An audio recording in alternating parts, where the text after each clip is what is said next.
Hello everyone, welcome back to my channel. অনেকদিন পর একটা সুন্দর ব্লগ নিয়ে এসেছি। তোমরা সবাই কেমন আছো? আমরা বেশ ভালো রয়েছি। শিলিগুড়িতে ভীষণ সুন্দর ওয়েদার। আর আজকে আমি ব্লগটা শুরু করছি সন্ধেবেলা থেকে। আগামীকাল দুপুর বিকেল অবধি কি কি করলাম পুরোটা আজকের ব্লগে রয়েছে।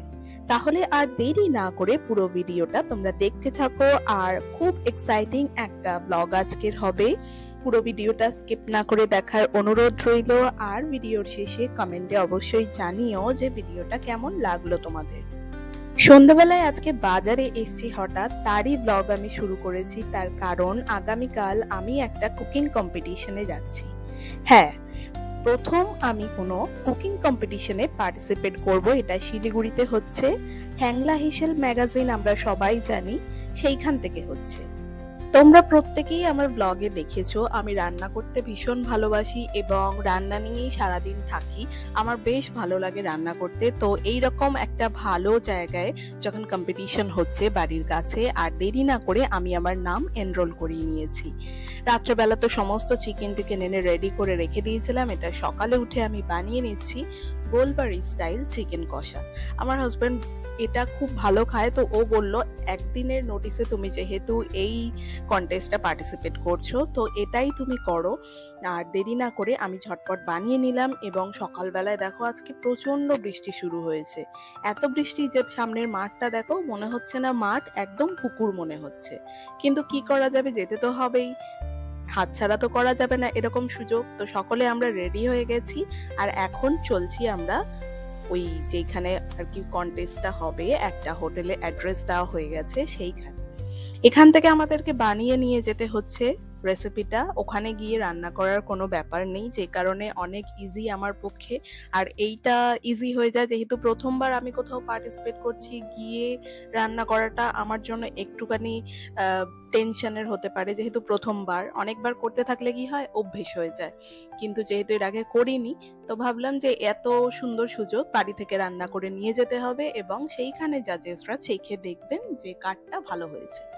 এগিয়ে পড়লাম আমরা ওই হোটেলের দিকে। আর যেতে যেতে দেখলাম দেখো টয় ট্রেন পার করছে আমার বাড়ির সামনে থেকে। অটো আমরা বুক করে নিয়েছিলাম। আর তোমরা তো জানোই একদম আমরা টয় ট্রেনের লাইনের ধারে থাকি, মাঝে মধ্যেই তোমাদেরকে দেখিয়েছি। তো আজকেও এরকম বৃষ্টির দিনে দেখতে পেলাম টয় ট্রেনের যাত্রা, খুব সুন্দর লাগলো দেখতে, তোমাদের সাথেও শেয়ার করলাম। আর আমাদের ওই দিকটায় বেশি বৃষ্টি হয়েছে, কিন্তু শহরের ভেতরে ঢোকার পরে দেখলাম যে না, এখানটায় অতটাও হয়নি। মহানন্দা ব্রিজের ওপর দিয়ে যেতে যেতে দেখছি নদী তো একেবারে ফুলে ফেপে একাকার, জল কত উপরে উঠে এসছে। এই জায়গাটাতে আমি কয়েক মাস আগেই দেখেছিলাম ছেলেরা ফুটবল ক্রিকেট খেলছিল, এতটা চড়া পড়ে গিয়েছিল। আর বর্ষাকাল, নদী ফুলে ফেপে উঠেছে। যাই হোক, দেখতে দেখতে আমরা পৌঁছে গেলাম হোটেলে। এই হোটেলটার নাম হচ্ছে হোটেল গ্র্যান্ড সুরিয়া। আর এই যে স্পন্সরের ফ্লেক্স এখানে লাগানো। একটা সিনেমা আসছে বেলাত বলে, যেটা ঋতুপর্ণা সেন হিরোইনের রোল প্লে করবে। আমরা প্রত্যেকে জানি দূরদর্শন বা আগেকার দিনের রেডিওতে দুপুরবেলায় রান্নার রেসিপি বলতো বেলাদে। তারই জীবন কাহিনী নিয়ে এই সিনেমা, এবং সেই জায়গা থেকেই এই কন্টেস্টটা তারা অর্গানাইজ করেছেন।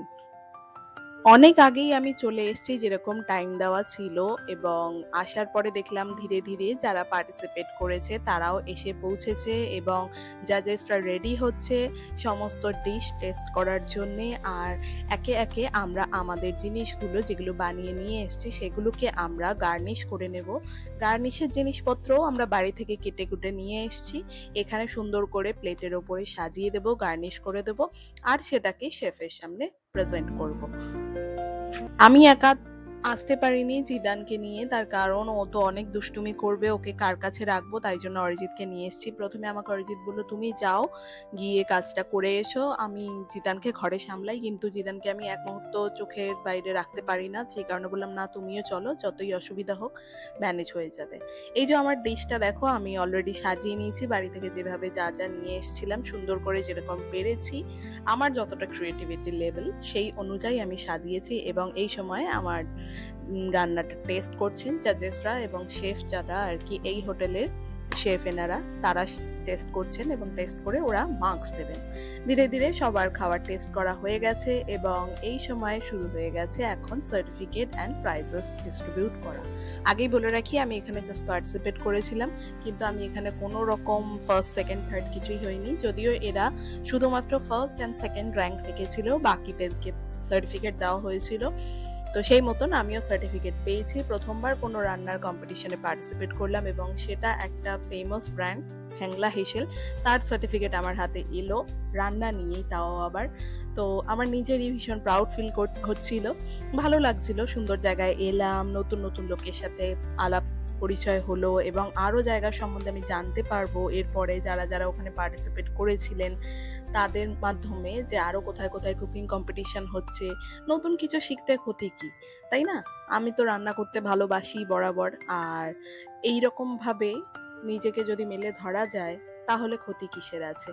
তো বেশ সুন্দর একটা দিন কাটালাম, যেরকম চেয়েছিলাম। সমস্ত কিছু আস্তে আস্তে হলো। যারা ফার্স্ট সেকেন্ড হলো তাদেরকে সার্টিফিকেট দেওয়া হলো, তাদের মেডেল দেওয়া হলো, তাদের কফি মাগ দেওয়া হলো এবং আরো একটা প্রাইজ তাদের জন্য ওয়েট করছে কলকাতাতে। তো সুন্দর একটা দিন যেরকম কাটালাম, সেরকমই জিদানও এক্সপিরিয়েন্স করলো যে বাইরে এসে মাম্মি এখানে রান্না বান্নাও করে সার্টিফিকেট নিয়ে যেতে পারে। আর এই হলো আমার সার্টিফিকেট, আমার নাম লেখা। দেখো তোমরা, ভীষণ প্রাউড ফিল হচ্ছিল আমার আজকে। সার্টিফিকেট তো আমরা অনেকেই পেয়েছি, কিন্তু রান্নার জন্য এটা আমার প্রথম সার্টিফিকেট। এটাকে আমি খুব যত্ন করে রেখে দেবো। যাই এবারে বাড়ির দিকে। জিদানের খাওয়া দাওয়া হয়ে গেছিল এবং ওকে এখানে আমি একটা ফিডিং দিয়েও নিয়েছিলাম। আমাদের খাওয়ার পালা এবারে, বাড়িতে গিয়ে আমরা খাওয়া দাওয়া করব এবং যে খাবারটা আমি বানিয়েছিলাম সেটাই আমরা আজকে লাঞ্চে খাবো। আর যেতে যেতে দেখো এত ট্রাফিক হয়ে গেছে, এটা শিলিগুড়ি জংশনের সামনে। কত রকম খাবারের দোকান আমি দেখছিলাম যেতে যেতে, বৃষ্টির মধ্যে তাজা ফল থেকে শুরু করে বিভিন্ন ধরনের বাইরের জিনিস। যেহেতু এখানে নেপাল ভুটান কাছে, সেখানকার জিনিসপত্রও বিক্রি হয়। আর জিদানের এখন একটু একটু ঘুম পেয়ে গেছে, ট্রাফিক জ্যামের মধ্যে আটকে গেছি আমরা, খুব খিদে পেয়ে গেছে। সকালে একটু ব্রেকফাস্ট কোন রকমে করে আবার রান্না বান্না করে অত কিছু বাড়ির কাজবাজ করে আবার চলে এসেছি। দেখতে দেখতে আমরা পৌঁছেও গেলাম। এরপর আমাদের লাঞ্চ টাইম ছিল, তো আমরা তাড়াতাড়ি গিয়ে আগে চেঞ্জ করে নেব ড্রেস, তারপরে আমরা লাঞ্চ করে নিয়েছিলাম। আর লাঞ্চ করার পরেই দেখো একটা ডোরবেল বাজলো এবং ব্লিঙ্কিট থেকে ইয়া বড় একটা ব্যাগ আমাদের হাতে ধরিয়ে দিয়ে গেল। তো আমরা ভাবছি কি হলো, হঠাৎ কে পাঠালো? তো যথারীতি জিদানের যে দিদি ভাই, সে রাখির জন্য ওকে গিফট পাঠিয়েছে। আমরা বেমালুম ভুলেই গেছিলাম যে আজকে রাখি, কারণ এখানে তো আমাদের কোনো আত্মীয় স্বজন নেই, আর সেরকম ভাবে সকাল থেকে অনলাইনও হয়নি। আজকে রাখি আমাদের মনেই ছিল না। আর ওর দিদি ভাই প্লাস আমার হাজবেন্ডের যে দিদি, তারা ওকে গিফট পাঠিয়েছে। আমার হাজবেন্ডকে ওর দিদি গিফট পাঠিয়েছে আর জিদানকে পাঠিয়েছে ওর দিদি। গিফটে কি কি আছে দেখো, তোমাদের সাথেও শেয়ার করছি। একের পর এক খালি বেরিয়ে যাচ্ছে ঝোলা থেকে গিফট। এটা ছিল পার্ক হেভেনের একটা পারফিউমের সেট, যেটা অরিজিতের দিদি অরিজিৎকে পাঠিয়েছিল কলকাতা থেকে। আর জিদানের জন্য জিদানের দিদি পাঠিয়েছিল একটা গাড়ির সেট, একটা ব্যাট বল, রাখি আর কিছু মিষ্টি অ্যান্ড চকলেটস। খাওয়া দাওয়া তো আমাদের হয়ে গেছে। এখন ধীরে ধীরে আমরা ভাবছি যে ঘুম পাড়াবো কি, তার আগেই দেখলাম জিদানের গিফট আনবক্সিং শুরু যেহেতু হয়ে গেছে, আমি তখনই বুঝে গেলাম আজকে জিদান আর ঘুমোবে না, কারণ নতুন টয়েস ও অনেকদিন পর পেয়েছে। এখন ওকে কোনোভাবেই আমি আর কন্ট্রোলে আনতে পারবো না, ও এটা নিয়েই আজকে বিজি থাকবে। এটা দেখে প্রথমে ভাবছিলাম এটা দিয়ে কি করে, তারপরে বক্সের মধ্যে যে পিকচারটা দেওয়া ছিল সেটা দেখে অরিজিৎ ওকে অ্যাসেম্বল করে দেবে এবং তারপরে তোমরাও দেখবে এটা কি সুন্দর একটা খেলনা। এটাকে ওই সেট করার পরে ওর ওপর দিয়ে 4টে গাড়ি ওরা দিয়ে দিয়েছিল। এই দেখো জিদানের হাতে রয়েছে গাড়ির মতন, ঠিক গাড়ি নয়, যাই হোক 4টে চাকা আছে, তার মানে গাড়ি ধরা যায়। সেইটাকে ওই স্লাইড গুলোর ওপর দিয়ে ছাড়তে হবে এবং ওরা একে একে ভীষণ স্পিডে ওপর থেকে নিচে নেমে আসবে।